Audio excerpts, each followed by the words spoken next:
Welcome to S19 edu centre.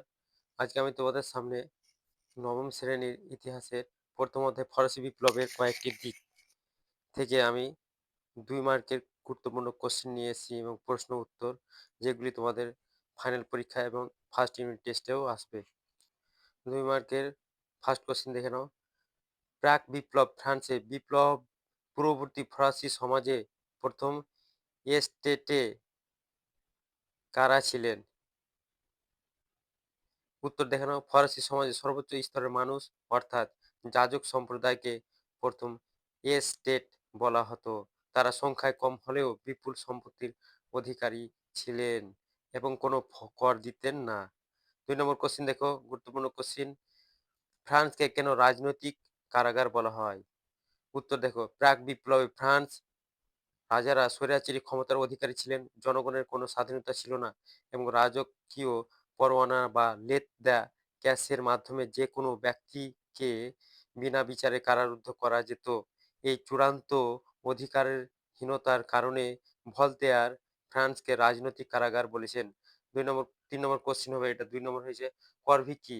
ফ্রান্সে কৃষকদের বিনা পারিশ্রমিক রাষ্ট্রের জন্য রাস্তা তৈরি বা অন্যান্য কাজে বাধ্যতামূলক শ্রম দিতে হতো এবং তাদের বিনা মজুরিতে খাটাতো, যাকে করভি বলা হতো। তারপরে কোশ্চেন দেখো, ইনটেনডেন্ট কি? উত্তর দেখো, প্রাক বিপ্লব ফ্রান্সে রাজস্ব আদায়কারী রাজকীয় কর্মচারীদের ইনটেনডেন্ট বলা হতো। তাদের সীমাহীন অত্যাচার ও দুর্নীতির কারণে তাদের অর্থলোভী নেকড়ে বলা হতো। 4 নম্বর গুরুত্বপূর্ণ কোশ্চেন 2 মার্কের। টেনিস কোর্টে শপথ কি? খুবই গুরুত্বপূর্ণ কোশ্চেন। 1789 সালে 20 জুন তৃতীয় এস্টেটের প্রতিনিধিরা সভাগৃহ বন্ধ রেখে পাশের টেনিস খেলার মাঠে জমায়েত হন এবং শপথ নেন যে যতক্ষণ না ফ্রান্সের জন্য একটি সংবিধান রচিত হচ্ছে ততক্ষণ তারা ঐক্যবদ্ধ থাকবেন। একে টেনিস কোর্টের শপথ বলা হয়। 5 নম্বর কোশ্চেন দেখে নাও। প্যাট্রিসিয়ান ও প্লেবিয়ান কাদের বলা হতো? রোমান সমাজ ব্যবস্থায় অনুকরণে ফরাসি বিপ্লবদের প্রেক্ষাপটে উচ্চবিত্ত বা অভিজাত শ্রেণীকে প্যাট্রিসিয়ান বলা হতো এবং নিম্নবিত্ত বা সাধারণ মানুষকে প্লেবিয়ান বলা হতো। 6 নম্বর কোশ্চেন, যেটাও আসে খুবই, ফিজিওক্রাট ক্রাট গোষ্ঠীর মূল বক্তব্য কি ছিল? ফিজিওক্রাটরা ছিলেন একদল ফরাসি অর্থনীতিবিদ। তাদের মূল বক্তব্য ছিল সম্পদ সৃষ্টিতে কৃষির ভূমিকায় প্রধান। তারা অবাধ বাণিজ্যের কথা বলতেন এবং বাণিজ্যের উপর থেকে সরকারি নিয়ন্ত্রণ বা শুল্ক তুলে নেওয়ার পক্ষপাতী ছিলেন। তারপরে দেখো, টেনিস কোর্টের শপথ কি? এটা এর আগে বলা হলো, তো রিপিট হয়ে গেছে, দেখে নাও, তোমরা লিখে নাও দেখে দেখে কোশ্চিনটা, আমি আর বলছি না। এবং এরপরে আমি তোমাদের ভিডিওতে নিয়ে আসব 4 নম্বর এবং 8 নম্বরের প্রথম অধ্যায়ে সব অধ্যায়ের আমি গুরুত্বপূর্ণ উত্তর আমি দিয়ে দেবো তোমাদের সামনে। চ্যানেলটিকে S19 চ্যানেলটিকে অবশ্যই সাবস্ক্রাইব, লাইক, শেয়ার করে নিবা, যাতে ভিডিও দেওয়া মাত্র নোটিফিকেশন পেয়ে যাও এবং অল সেট করে নিও। তারপর কোশ্চেন দেখো, বিপ্লবের পূর্বে ফরাসি সমাজ ব্যবস্থা কিরূপ ছিল? ফরাসি সমাজ 3টি স্তরে বা এস্টেটে বিভক্ত ছিল। প্রথম এস্টেট যাজক, দ্বিতীয় এস্টেট অভিজাত, তৃতীয় এস্টেট কৃষক, শ্রমিক, বোর্জোয়া ও বুদ্ধিজীবী। প্রথম 2 শ্রেণীর সব সুযোগ সুবিধা ভোগ করত, আর তৃতীয় শ্রেণী অধিকার বঞ্চিত ও করের ভারে জর্জরিত ছিল।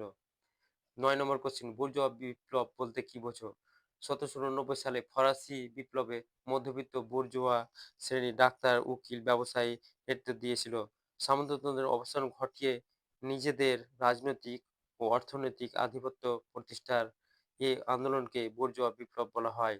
তারপরে কোশ্চেন 10 নম্বর দেখো, অভিজাত বিপ্লব বলতে কি বোঝো? ফরাসি রাজারা ষোড়শ লুই যখন চরম অর্থ সংকটে পড়ে অভিজাতদের ওপর কর আরোপ করতে চান, তখন অভিজাতরা তার প্রতিবাদ করেন এবং পার্লিমেন্ট অফ প্যারিস এর সমর্থনে রাজার বিরুদ্ধে বিদ্রোহ করেন। 1789 সালে মূল বিপ্লবের আগে অভিজাতদের এই বিদ্রোহকে অভিজাত বিদ্রোহ বলা হয়। তারপর কোশ্চেন দেখে নাও 11 নম্বর, ব্যক্তি ও নাগরিকের অধিকার ঘোষণার 2টি শর্ত লেখো। 1789 খ্রিস্টের 26শে আগস্ট ফ্রান্সের গণপরিষদ এই ঐতিহাসিক ঘোষণাটি করে। এর 2টি উল্লেখযোগ্য শর্ত আহ, হলো জন্মগত স্বাধীনতা। 1 নম্বর, সকল মানুষ স্বাধীন জন্মগ্রহণ করে। এবং আজীবন সমান অধিকারের ভোগ করার অধিকারী। দ্বিতীয়ত দেখো আইনের চোখে সমতা। আইন হলো জনগণের ইচ্ছার প্রতিফলন। তাই আইনের চোখে সকল নাগরিক সমান এবং যোগ্যতা অনুযায়ী সবাই সমান সরকারি সুযোগ সুবিধা পাওয়ার অধিকারী। 12 নম্বর কোশ্চেন দেখো, অ্যাসাইনেট কি? তারপরে দেখো ফরাসি বিপ্লবের সময় গির্জার বাজেয়াপ্ত করা ভূ-সম্পত্তিকে জামিন রেখে ফ্রান্সের গণপরিষদ যে এক ধরনের কাগজের নোট বা কাগজগুলো মুদ্রা প্রচলন করেছিল তাকে অ্যাসাইনেট বলা হয়। এটি মূলত আর্থিক সংকট মেটানোর জন্য চালু করা হয়েছিল। পরের কোশ্চেন দেখো, ভূমিদাস কাদের বলা হতো? মধ্যযুগে ইউরোপের সামন্ততান্ত্রিক ব্যবস্থায় যেসব কৃষক তাদের প্রভুর জমিতে বংশ পরম্পরায় আবদ্ধ থাকতো এবং প্রভুর অনুমতি ছাড়া অন্য কোথাও যেতে পারতো না, তাদের ভূমিদাস বা সার্ফ বলা হতো। তারা ছিল মূলত জমি ও ভূস্বামীর ব্যক্তিগত সম্পত্তির মতো। 14 নম্বর কোশ্চেন দেখো, ওয়াসিয়া রেজিম কি? দেখো ওয়াসিয়া রেজিম এক আক্ষরিক অর্থ হলো পুরাতন ব্যবস্থা। 1790 খ্রিস্টাব্দে ফরাসি বিপ্লবের আগে ইউরোপ বিশেষ করে ফ্রান্সে যে রাজনৈতিক, সামাজিক ও অর্থনৈতিক ব্যবস্থা প্রচলিত ছিল তাকে ওয়াসিয়া রেজিম বলা হয়। এই ব্যবস্থা রাজতন্ত্রের স্বৈরাচার এবং সমাজের বিশেষ অধিকারী ভোগী শ্রেণী আধিপত্য ছিল। তোমরা 5 to 10 পর্যন্ত 11, 12, 9, 10 সমস্ত বিষয়ের ভিডিও ক্লাস এবং নোটস, ভালো ভালো নোটস পেতে তোমরা চ্যানেলটিকে S90 নিউট্রিশনটিকে অবশ্যই সাবস্ক্রাইব করে নিও এবং বেল আইকনে অল সিলেক্ট করে নিও, যাতে ভিডিও দেওয়া মাত্র নোটিফিকেশন পেয়ে যাও তোমরা। তারপরে কোশ্চেন দেখো 15 নম্বর কোশ্চেন, ফিজিওক্রাফট কাদের বলা হতো? অষ্টাদশ শতাব্দীতে ফ্রান্সে একদল অর্থনীতিবিদদের আবির্ভাব ঘটে যারা মনে করতেন যে কৃষি হলো সমস্ত সম্পদের মূল উৎস। তারা বাণিজ্যের সরকারি নিয়ন্ত্রণের বিরোধী ছিলেন এবং অবাধ বাণিজ্যের পক্ষে কথা বলতেন। অ্যাডাম স্মিথ প্রভাবিত এই অর্থনীতিবিদদের ফিজিওক্রাফট বলা হতো।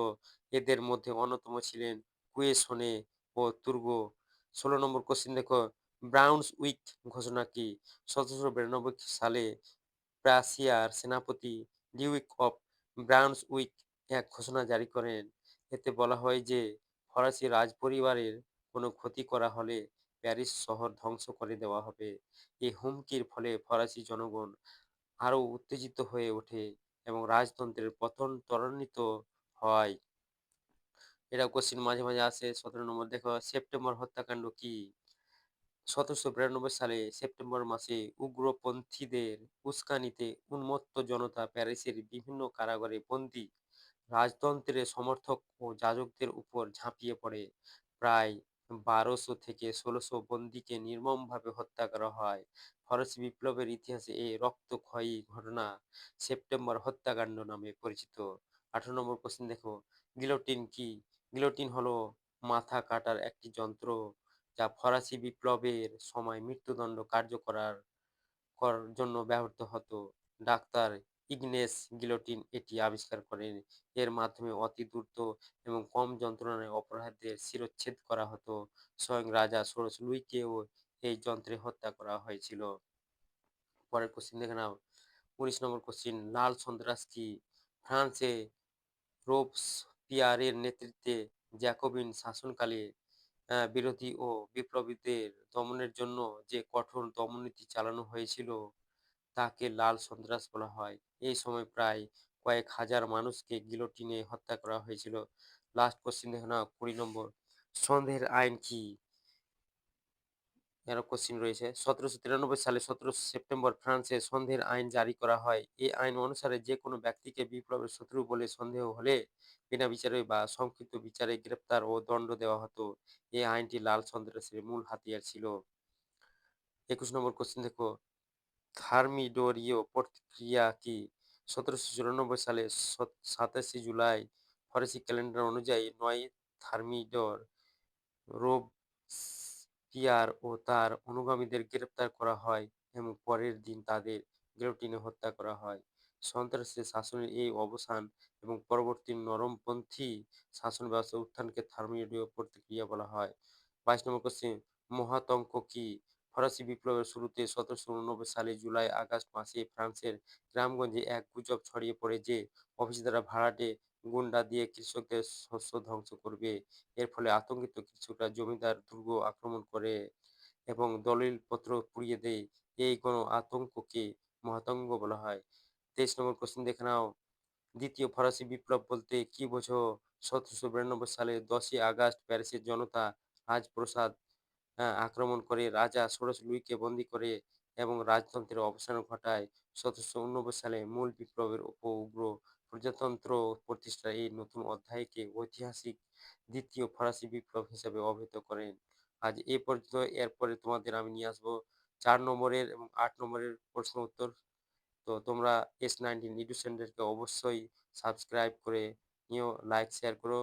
কোনো সমস্যা হলে কমেন্ট বক্সে অবশ্যই জানাবে। Thank you.